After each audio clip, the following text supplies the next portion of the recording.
see you. Yeah, same. We always find your squad selections fascinating, but this one feels really? more than ever. Jude Bellingham. More than ever? Well, I'll get onto that. But the thing is, Jude Bellingham and Phil Foden back in, two of the biggest names, two of the big special players, as you call them. Yeah. The discussion starts now, I guess, on how you get them all into the side and what their best positions are. So what's your thinking? Well, first of all, we are delighted that they are back. I think the contribution of both of them to their clubs lately was immense. They play regularly, of course. They play a big part and a big role in the success of Real and City's matches lately. They score regularly decisive goals, so we're delighted that they're in shape, in form, and back with us. Jude comes back as a number 10 position. I think that's his best position, and I think one of his key strengths is to score from this position, and he has the ability to arrive and to score goals that a number 9 would score. So he scores tap-ins, he scores one-touch tap-ins inside the 6-yard box, which is very unusual, which seems then easy, seems sometimes easy goals, but to arrive in these positions in the right timing, in the right moment, is a key strength and is one of his key qualities and outstanding qualities. So we will try to find a space there for him as a 10 to arrive in these 9 positions and score for us. I think Phil, where he played now lately for Dortmund, was where I see him the strongest. I think he's close to the opponent's box, as maybe a mix between a 9 and a 10, close to the opponent's box. For me, Phil scores and assists more from the 18-yard box. Where he scored against Dortmund, he's on the half turn, then he assists, he's in the pockets. So I think the main thing with Phil is that he gets a role in the central part of the pitch. I don't see him as a winger at the moment, and maybe not anymore. He should have a central role. I think that brings out his strengths the most. We talked about this already with him. So he will contribute as a 9.5, 10.5-ish position, very fluid, but in the middle of the pitch to be close to the box, be able to assist and to score like he did against Dortmund. Interesting, thank you. Lots of defensive midfield options in this squad now. Yeah. Elliot Anderson has done so well for you there in the last 4 games. Yeah. And you've surprised us a little bit by calling up both Adam Wharton and Alex Scott for the first time. Can you explain that one to us? Yeah, of course I can. 2 different positions, 2 different profiles. Adam, we tried for the 3rd time to call him up. I hope he stays fit and is able to come. I think one was a concussion protocol and eye problems, and the next one was groin problems that held him back. You're right. Elliot did very, very well for us in central defensive midfield. But he suffers a little bit from he plays through pain and discomfort at the moment. Nothing major, so I think he will be involved in the weekend's match for Forest. But we are aware of that, so we added Adam to the team. First of all, because he deserves. Second of all, because we need to learn about him in our environment, what he can bring to our squad, and prepare ourselves if Elliot is maybe not able to play both 90 minutes. Don't forget Jordan Henderson, please, because we have both options. Both of them did very well in their clubs and did very well for us. But yeah, Adam is an add-on on the number 6 position now in camp, and Alex deserves to be with us. I mean, I first closely saw him in the Euros with the under-21s, where he did excellent together with Elliot Anderson in central midfield and played a huge part in the title win for the under-21s. Since then, he stepped really up and is a regular starter for Bournemouth, who are overperforming constantly in the league. And I think he came now a long way, and he performed his way into this nomination. And he will come as a number 8, gets a number 8 role, and hopefully he can prove us right and show us his talent and personality. Hi Thomas, it's largely the same squad as you try to continue to build that club feel you've mentioned. Do you say to the players directly, this is who you're up against, players both in and out of the squad, this is the player you've got to do better than? Well, it's not up against, because I truly believe that we in international football, we should work as a team, and we should even, like, if we compete for a position, we should still support us, and the players should bring out the best in this situation of concurrence. But in terms of clarity, the players know in which position we basically plan with them. It will never hold us back to change in matches. It will never hold us back to react to training performances or to slight injuries. For example, if you remember the last match against Wales, we then put Quansah on a right fullback position and played with Mark and John in the central defense. And Ezri came into camp as a central defender. So this is always possible, because some of the players have, of course, the profile to be available on more than just one position. But in terms of clarity, the players know where they are competing and where they need to perform and whom they need to outperform to be in the squad. Yeah. And Myles Lewis-Skelly has dropped out of this squad, you said last time. It wasn't enough just to be a good teammate. It was just a case of lack of game time at his club. Yeah, Myles was a very good teammate and played for us in last camp in the qualifier in Riga. So was Rube Loftus-Cheek, so was Morgan Gibbs-White, so was James Trafford. But I said last time, there's also a component to it that it is about competition, it's about performance, and the door is always open for guys who perform on a regular level and on a high level. So yeah, Myles and Ruben, Morgan Gibbs-White got outperformed from Nico, from Alex Scott, from Nick Pope, and from Jude, and in their positions, and door is always open. Myles simply needs more starts, more minutes. We selected him the last camps despite his position at Arsenal, but now came a time where Nico Reilly had so many starts in his position, so he's slightly ahead for this camp. Hello, Thomas. Hi. What conversation did you have with Jude Bellingham coming back into this squad? You made it very clear you've given him the 10 role. Is it nice to then be able to give them that precise direction in terms of coming back into the squad? And is it good to have given him those international breaks off to keep him fresh coming back in? Yeah, I guess so. That was the decision for last camp, and he accepted the decision. And he did what he does best. He competed on the highest level, and he showed that he deserves and has to be in the squad. So that's why he is in the squad. I will not reveal my confidential and private conversation with players here in public, but I think it's not a surprise for him to compete for us on the number 10 position. I think he knows from me, and I think he sees himself as a number 10.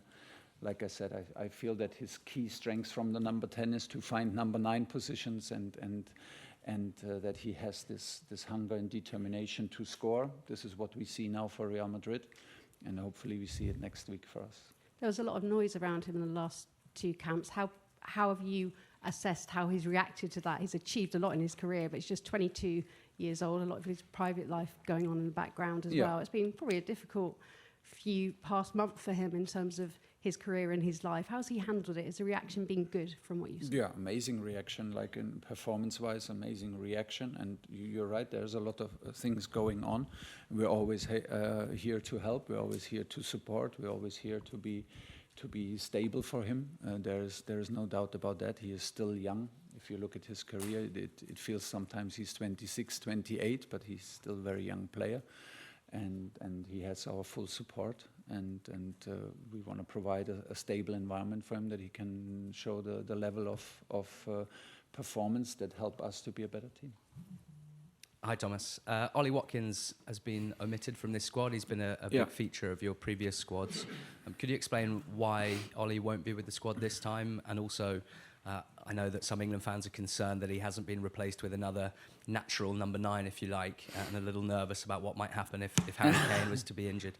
No one needs to be nervous. We have a lot of good strikers. Ollie is one of them. We just understood, and we could observe it when we watched Ollie closely, that he is playing through discomfort at the moment. And it simply didn't make too much sense to bring him into camp in this condition. We then opted for the option to give him this break to get treatment and to be back in full physical capacity and in best shape, and then fight for the place again in March.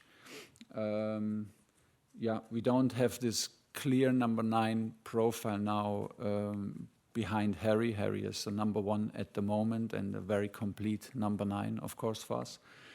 But I think given different game scenarios, like I said, Anthony Gordon played there for Newcastle. Marcus Rashford plays there for Barcelona. In a match where we find in a game scenario where we find maybe a bit more space behind the last line, this could be very valid options with a speed. And I think Phil can play a very fluid number 9 for us in this camp. So I think we have enough options to be dangerous. Jude comes back, who shows up regularly in 9 positions. So I think we will be able to create chances and convert them. And how do you see your team selection and your use of the squad for these 2 matches? Obviously, we have qualified for the World Cup, but the strong, explicit theme of the last camp was more of the same, and the same starting 11 broadly being trusted to keep developing those relationships. But with the new names and the big names coming back in the squad and others as well, how do you see these 2 games for you in terms of selection? It's the same. It's the same headline. More of the same, please. Building and building on what we already built, and come with the same energy. We would have selected the same team if we needed both games to win. If it was a playoff to qualify for the World Cup, I would have selected the same team. This was basically the headline for us in the nomination process. Gave it a lot of thought. If the fact that we are already qualified should change this process of selection, we agreed within the staff and in these discussions that it should not. We see these 3 camps as a chance to grow close together. The September, October, November, we said this before, and why would we change that just because we are already qualified? It should give us a boost. It should give us trust in what we're doing. And we will, with this nomination, I think we are very clear, straightforward on that path of competition, that you can compete your way into this team. There's never a door is never closed. And of course, the guys who join the party now, they have to make sure that they are valuable for the team, that they are in the best shape and the best teammates that they can be, to keep this thing going, because the direction is right, the energy is right, and we want to build on that. Hi, Thomas. You've achieved so much as a coach because of your high standards, and because, rightly, your high standards and demanding of people around you. Has Jude got a similar character to that? Has Jude? Yeah, got a similar character. He demands a lot, as you do, of wherever you are. Yes, yes. And he's not the only one. There are a lot of players in the squad who drive the standards. I'm very happy with that, because this is how it has to be. My standards and my beliefs and the way I wanna build the team should be driven by the main players, and that should be reflected by them and met by them, the standards. And this is what they do, and they are driving these standards on a daily basis. The 5, 6, 7 players that built the core, and I'm very happy with that. And Jude has, of course, these characteristics as well. One of your elite players is Harry Kane. He's having a long season. Yeah. Obviously, Harry's very patriotic, wants to play every game. He loves scoring. He loves pulling on the shirt. But were you ever tempted even to broach the possibility of him having a few days off to ensure that he is fresh for when it really counts next summer?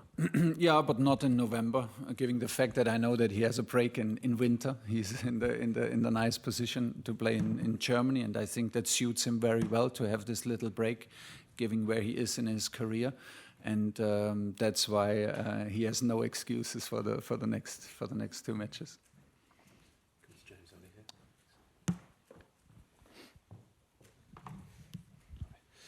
Hi, Thomas. The last two camps have been so positive, sort of on and off the field, but how do you sort of guard against that level dropping for these games? Because it comes in a very intense period at club level, and there isn't anything riding on them in terms of qualification. I think my feeling is that it takes for a certain part care of itself, because the players are driving the standards, the players are desperate to be in camp, the players are delighted to be in camp, and I feel that the core players who were here in the last two camps and made it, like you said, and I agree, two excellent camps, they built something that they will protect, and they will protect with their own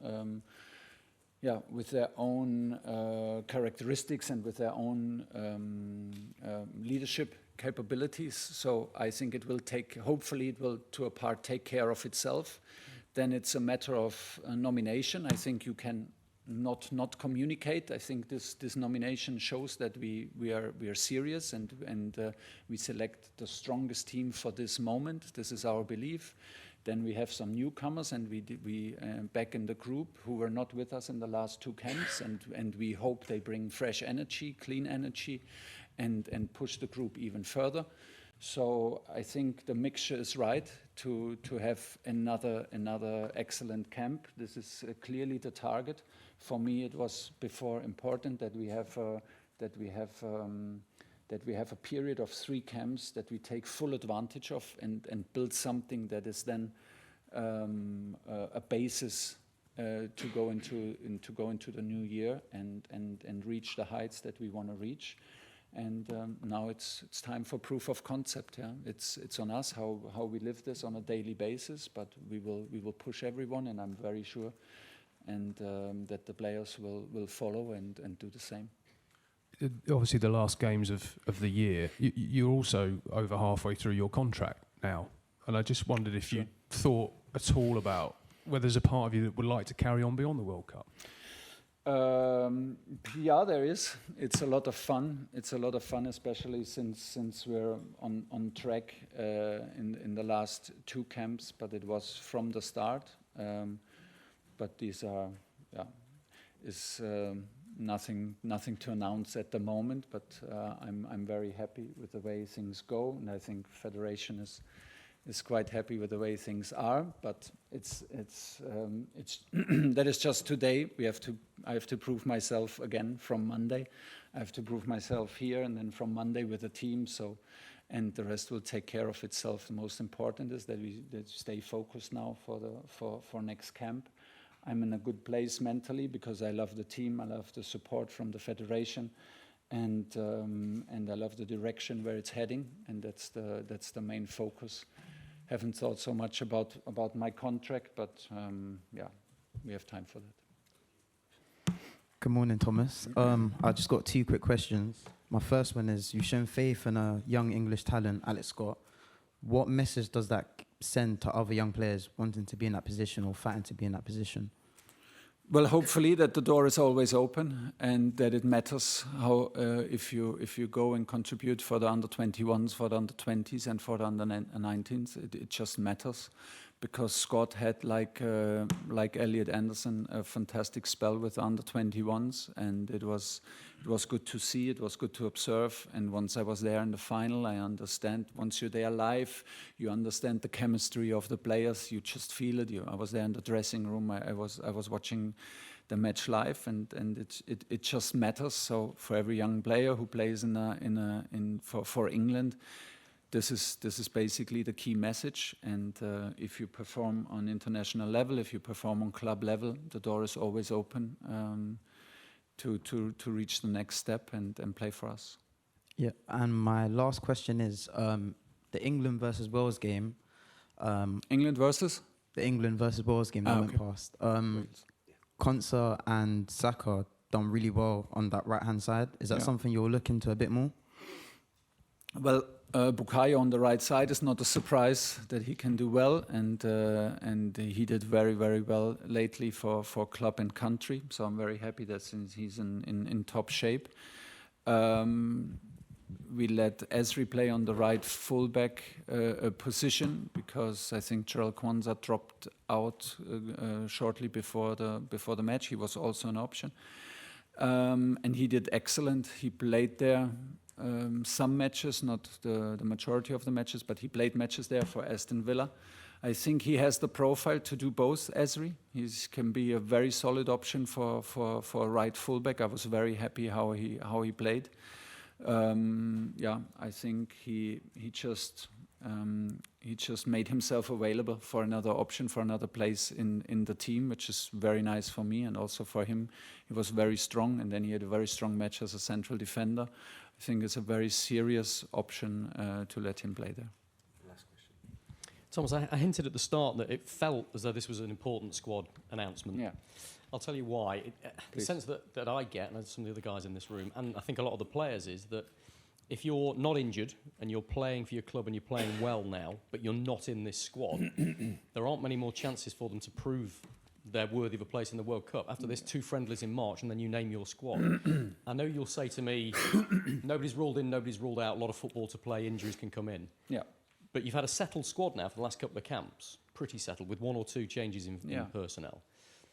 Are you starting to feel you know what your World Cup squad might be, and that you've got a pretty settled mind on that, still with an open mind to potentially 1 or 2 changes? Yes and no. I have a settled mind, and still I will always be open because I know that anything can happen. Like, we don't wish for injuries and stuff, but they can happen. They can happen on a short notice. So my thoughts now were more for the camp September, October, November than for anything else. My thoughts about the World Cup will then start after this camp. Then the qualification phase is over. These 3 camps are over. This was for me an important cycle, and it's not finished because it starts now the 3rd part of this cycle. And this is where all the attention goes now. Then we think about the World Cup. Then comes a March camp. I think it's very important for me to reconnect after these 3 camps and in between up to March, to reconnect with all 55, 60 players on the long list, to reconnect and be in close contact and see them, meet them, text them. This will be my job to do. And then we need to be, we have the phase in March, which will maybe even be a more busier time for some of our players regarding knockout stages, Champions League, I don't know, semi-finals, finals, FA Cup, Carabao Cup, and seeing the light in the end of the tunnel in Premier League, fighting for titles, fighting for Champions League positions. I think this will be a very complex scenario for the nomination.